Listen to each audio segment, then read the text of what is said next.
नमस्कार, IBC 24 देख रहे हैं आप। मैं हूं दीपक मिश्रा। घड़ी में सुबह के 8 बजने जा रहे हैं और चलिए शुरुआत करते हैं बुलेटिन की खबरों के साथ। पहले नजर डाल लेते हैं हेडलाइंस पर। आज भोपाल में मोहन कैबिनेट की बैठक, मुख्यमंत्री की अध्यक्षता में सुबह 11 बजे होगी मीटिंग। कई अहम प्रस्तावों पर लग सकती है मोहर। ग्वालियर में कांग्रेस विधायक साहब सिंह गुर्जर पर FIR दर्ज। आदिवासी महिलाओं ने लगाया था मारपीट का आरोप। पुलिस ने CCTV के आधार पर लिया एक्शन।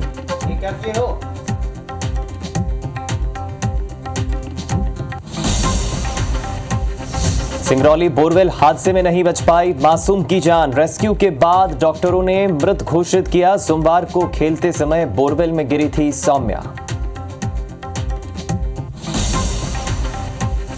भोपाल के बैरसिया में तालाब में डूबे 3 बच्चे, एक का शव बरामद, 2 का रेस्क्यू जारी। तालाब किनारे मिले थे तीनों कपड़े।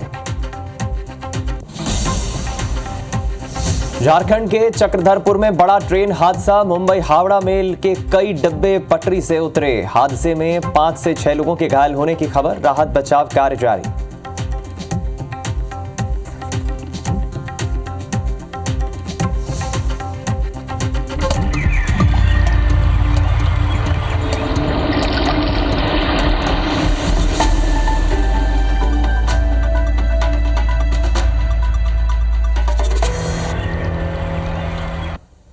और अब बात करते हैं बड़ी खबरों के साथ। बुलेटिन की शुरुआत करते हैं सिंगरौली से। बड़ी खबर है, जहां बोरवेल में गिरने से मासूम की मौत के मामले में दुखद बात यह है कि मासूम सौम्या को बचाया नहीं जा सका।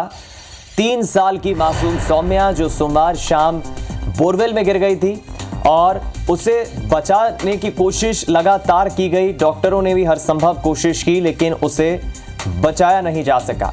कई घंटों के रेस्क्यू के बाद बच्ची को बोरवेल से बाहर निकाला गया। डॉक्टर्स ने अस्पताल में उसे बचाने की कोशिश की, लेकिन उसकी सांसें थम गई। 3 साल की सौम्या जो अब काल के गाल में समा गई, हादसे का शिकार हुई। खेलते वक्त बोरवेल में गिरी थी। मासूम सौम्या को बचाने के किए जा रहे थे, वो सभी विफल हुए। आपको बता दें, सोमवार को दरअसल 3 साल की मासूम सौम्या खेलते वक्त बोरवेल में गिर गई थी और उसे बचाने के प्रयास उसके बाद शुरू हुए और तमाम प्रयासों के बावजूद सौम्या को बचाया नहीं जा सका। समय रहते उसे बोरवेल से तो निकाल लिया गया, लेकिन बोरवेल से निकालने के बाद जब उसे अस्पताल लाया गया, अस्पताल में एडमिट किया गया, डॉक्टर्स की टीम ने उस सौम्या को बचाने की कोशिश की, लेकिन सौम्या को बचाया नहीं जा सका। हम रुक करेंगे। विजय, हमारे संवाददाता विजय वर्मा जुड़ गए सिंगरौली से। विजय, इससे पहले भी हमने चर्चा की और देखा कि मध्य प्रदेश में समय समय पर बोरवेल में बच्चों के गिरने के मामले लगातार बढ़ रहे थे। सरकार ने इस पर कानून लाने की भी बात कही, लेकिन सिंगरौली से सोमवार शाम ये खबर आई। उम्मीद तो यही थी कि सौम्या को बचा लिया जाएगा, लेकिन सौम्या अब नहीं रही, काल के गाल में समा गई। क्या कहना है परिवार के लोगों का, अब क्या कार्रवाई होगी? बिल्कुल, मासूम की जान महज एक छोटी लापरवाही के कारण उसकी जान चली गई। आपको हम बता दें कि 3 वर्षीय सौम्या जिसकी मौत हुई है बोरवेल में गिरने से, उसका कल ही जन्मदिन था और कल ही दोपहर ये हादसा हो गया और वे काल के गाल में समा गई। फिलहाल जो जानकारी मिल रही है कि बोरवेल उसी के घर का था और 8 साल पुराना बोरवेल था, जिसको परिजनों के द्वारा बंद कर दिया गया था, लेकिन बारिश के कारण जो उसमें मिट्टी डाली गई थी वे बैठ गई थी और लगभग 20 से 25 फीट गड्ढा हो गया था। उसमें बरसात का पानी भी चला गया था। पानी के कारण जब बच्ची बकरी को भगाने के लिए उस खेत में गई, अचानक भगाने के दौरान ही बच्ची का पैर फिसल गया और बच्ची अचानक खुले हुए बोरवेल में गिर गई। हालांकि जैसे ही इस पूरी घटना की उसकी मां देख रही थी, उन्हें तत्काल हल्ला गुहार किया और घटनास्थल पर चाचा, पापा एवं दादी उसकी मौके पर पहुंची। हालांकि करीब आधे से 45 मिनट तक पहले बच्चों को बचाने की प्रयास स्थानीय परिजन ही करते रहे। हालांकि जब इस पूरे बचाने के प्रयास में असफल हुए, इसके बाद नजदीकी पुलिस परिजनों को जानकारी दी। पुलिस को जैसी जानकारी मिली, तुरंत पुलिस एक्टिव हुई और 5 JCB मशीन एवं पोकलेन लेकर घटनास्थल पर पहुंची और लगभग 6 से 6.5 घंटे के रेस्क्यू ऑपरेशन के बाद बच्ची को हालांकि जल्द से जल्द निकाल लिया गया। लेकिन जब उसे जिला अस्पताल में लाया गया तो वहां डॉक्टरों की टीम उसका जब चेकअप की तो उसने साफ तौर पर कहा कि लड़की की मौत करीब 3 से 4 घंटे पहले ही हो चुकी। जी। लेकिन इस पूरे मामले में दुखद बात यही है कि लगातार इस तरह के हादसे होते रहते हैं और उसके बावजूद कोई खास कार्रवाई, खास तौर पर जो खुले बोरवेल होते हैं उनके खिलाफ नहीं होती। बहुत शुक्रिया हमारे साथ जुड़ने के लिए आपका। 3 साल की सौम्या तो अब चली गई। रुक करते हैं अब कुछ और अहम खबरों का। भोपाल से बड़ी खबर है, जहां भोपाल के बैरसिया के लालरिया गांव में एक तालाब में 3 बच्चे डूब गए। तालाब से एक बच्चे का शव तो मिल गया है, बच्चे का शव बरामद हुआ है, लेकिन अभी भी 2 बच्चों की तलाश जारी है। आपको बता दें, तीनों बच्चों के कपड़े भी मिले हैं तालाब किनारे। दरअसल सोमवार को ये तीनों बच्चे नहाने के लिए गए थे और तीनों बच्चे डूब गए तालाब में। जैसे ही ये जानकारी लोगों को लगी, वहां पर भीड़ एकत्रित हुई। बच्चों को बचाने के लिए उनका रेस्क्यू ऑपरेशन शुरू किया गया, खोजबीन शुरू की गई, लेकिन अब तक इन दोनों ही बच्चों का कोई अता पता नहीं है, कोई जानकारी नहीं लग पाई है। दुखद हादसे में एक बच्चे की मौत हुई है और 2 बच्चे अभी भी लापता हैं। हम रुक करेंगे इस खबर पर। ज्यादा जानकारी के लिए हमारे संवाददाता दुष्यंत पारशर भोपाल से जुड़ गए। दुष्यंत, दुखद हादसा हुआ है, 3 बच्चे डूबे थे जिनमें से एक का शव मिला है, 2 अभी भी लापता है, क्या जानकारी?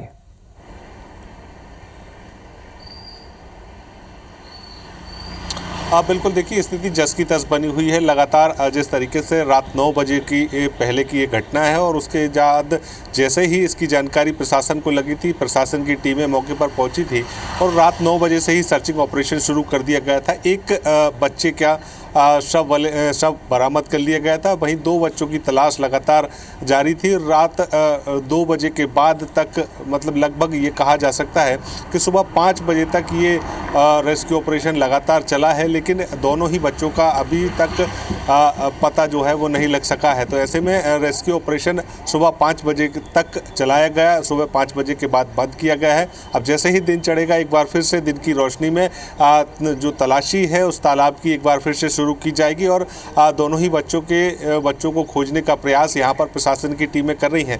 मौके पर देर रात ही भोपाल जिला कलेक्टर पहुँच गए थे, मौके पर एसपी भी पहुँच गए थे और प्रयास यही किया जा रहा था कि जल्द से जल्द दोनों ही बच्चों की तलाश कर ली जाए।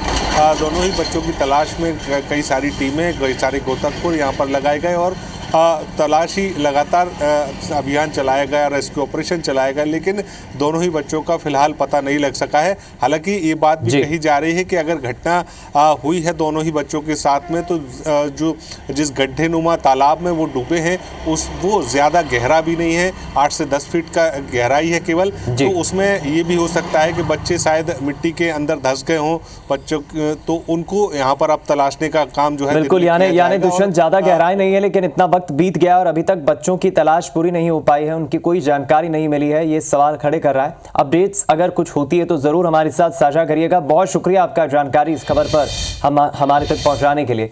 इधर उज्जैन से एक बड़ी खबर है। उज्जैन के अमरपुरा में पुराना जर्जर मकान गिर गया। हादसे में बुजुर्ग महिला की मौत हो गई। मलबे में दबने से एक युवक भी घायल हुआ है। घायल युवक को जिला अस्पताल में एडमिट किया गया है। खारा कुआ थाना क्षेत्र का मामला है। उज्जैन से बड़ी खबर आपको बता दें, अमरपुरा में जहां युवक घायल हुआ है, इस हादसे में बुजुर्ग महिला की मौत हुई है। दरअसल मलबे में दबने से युवक घायल हो गया। ये तस्वीरें आपको दिखा रहे हैं, उज्जैन के खारा कुआ थाना क्षेत्र का ये मामला है।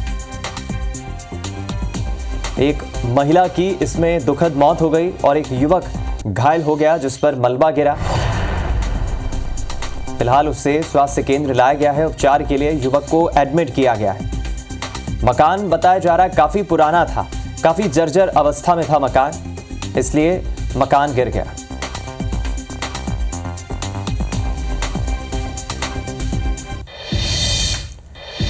इधर ग्वालियर से खबर है, जहां कांग्रेस विधायक साहब सिंह गुर्जर पर एफआईआर दर्ज हुई है। विधायक के साथियों पर भी एफआईआर दर्ज हुई है।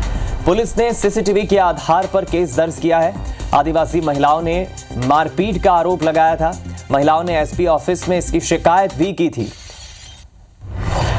शिकायत हुई है, शिकायत के बाद एफआईआर दर्ज हुई है कांग्रेस विधायक साहब सिंह गुर्जर के खिलाफ।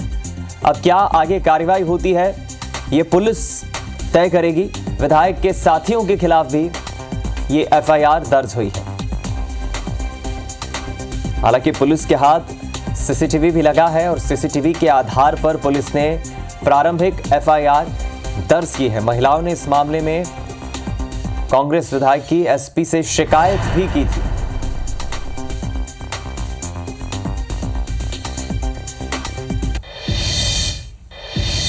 इधर मध्य प्रदेश के मुख्यमंत्री मोहन यादव की अध्यक्षता में आज मोहन कैबिनेट बैठक होगी।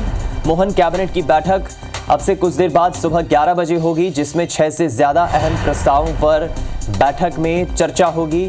तमाम कैबिनेट मंत्री इस बैठक में मौजूद रहेंगे। कई अहम प्रस्तावों को मंजूरी मिल सकती है। 450 रुपए में सिलेंडर देने के प्रस्ताव को भी मंजूरी मिल सकती है। साथ ही लाडली बहना योजना के हितग्राहियों को 450 रुपए में सिलेंडर दिए जाने की जो चर्चा है, सरकार उस पर काम कर रही है। इस प्रस्ताव पर मुहर लग सकती है। ये अगर होता है, ये प्रस्ताव को मुहर लगती है, तो ये एक बड़ी सौगात मध्य प्रदेश की उन लाडली बहनों के लिए होगी। और भी कुछ अहम प्रस्ताव हैं जिन पर चर्चा होगी। मुख्यमंत्री मोहन यादव की अध्यक्षता में मंत्रालय में ये बैठक सुबह 11 बजे शुरू होगी।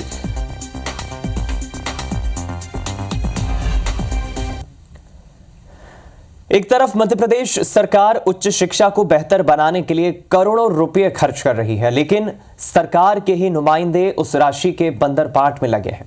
मामला ग्वालियर के महारानी लक्ष्मीबाई शासकीय उत्कृष्ट महाविद्यालय का है, जहां निर्माण एजेंसी ने 16 साल से बंद पड़े हॉस्टल में 20 लाख रुपए खर्च किए। लेकिन हालात यह है कि हॉस्टल कैंपस जंगल में तब्दील हो गया है। देखिए रिपोर्ट।